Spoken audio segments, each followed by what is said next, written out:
আসসালামু আলাইকুম এভরিওয়ান, সবাই কেমন আছেন? আজকে শিক কাবাব রেডি করব। শিক কাবাব রেডি করাটা কিন্তু বেশ কষ্টের। একটু সাথে থাকুন, আবার ভালো মতো দেখে নিন কীভাবে করছি। মাংসটাকে কিন্তু প্রথমে এভাবে লম্বা করে কেটে নিতে হবে, যেমন তেমন করে কাটলে হবে না। কেটে একটা মিট হেমার দিয়ে খুব ভালো মতো থেতলে নিতে হবে। মিট হেমার দিয়ে থেতলাতেই হবে, এটার কোনো আদার কোনো অপশান নাই।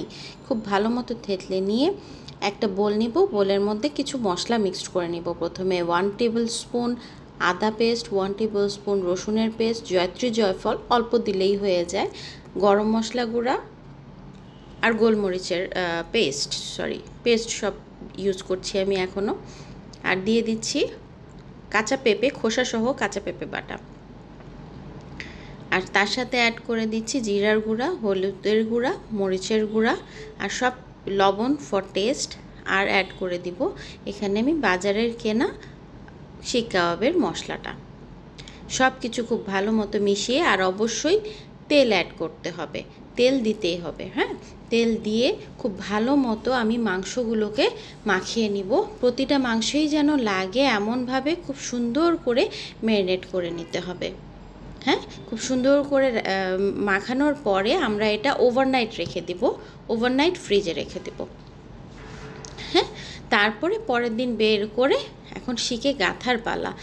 গাঁথারও কিন্তু একটা প্রসেস আছে, ঠিক আছে? এই যে আমি খুব আস্তে আস্তে করে দেখিয়ে দিচ্ছি কিভাবে আমি শিকে গেঁথে নিচ্ছি। একটু পেঁচিয়ে পেঁচিয়ে আমি শিকটা রেডি করে নিচ্ছি।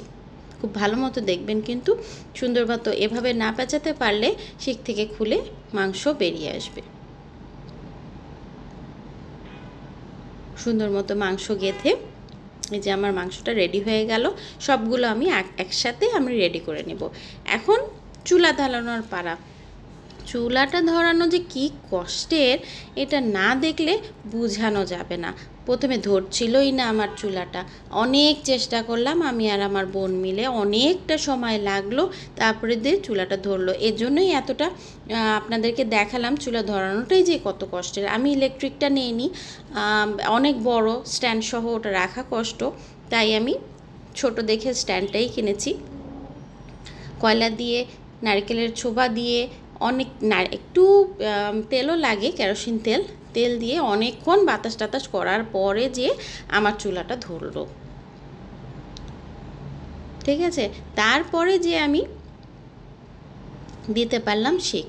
কাবাবটা হতেও কিন্তু বেশ খানিকটা সময় লাগে, খুব অল্প সময়েই কিন্তু হয়ে যায় না, ঠিক আছে? এই যে দেখতে পাচ্ছেন একটু একটু করে হয়ে আসছে, আর আমরা ঘোরাচ্ছি আর ব্রাশ করে দিচ্ছিলাম। তেলও কিন্তু সাথে সাথে ব্রাশ করছিলাম, সাথে সাথে পাখা বাতাসও করতে হচ্ছিল। বেশ অনেকটা কষ্টেরই বলতে পারেন, কিন্তু মজা করতে গেলে, মজার খাবার খেতে গেলে একটু তো কষ্ট করতেই হবে। কিন্তু বেশ মজা হচ্ছিল, বাসায় অনেক বাচ্চারা ছিল, বাচ্চারা খুব এনজয় করছিল। আর এই যে আমাদের ফাইনাল শিক কাবাব। শিক থেকে সব নামিয়ে ফেলেছি, আরও হচ্ছে আমাদের। এই যে কিন্তু আমাদের কাবাবের লুকটা ছিল এরকম, টেস্টিও ছিল। আপনাদের কেমন লাগলো জানাবেন। Thank you.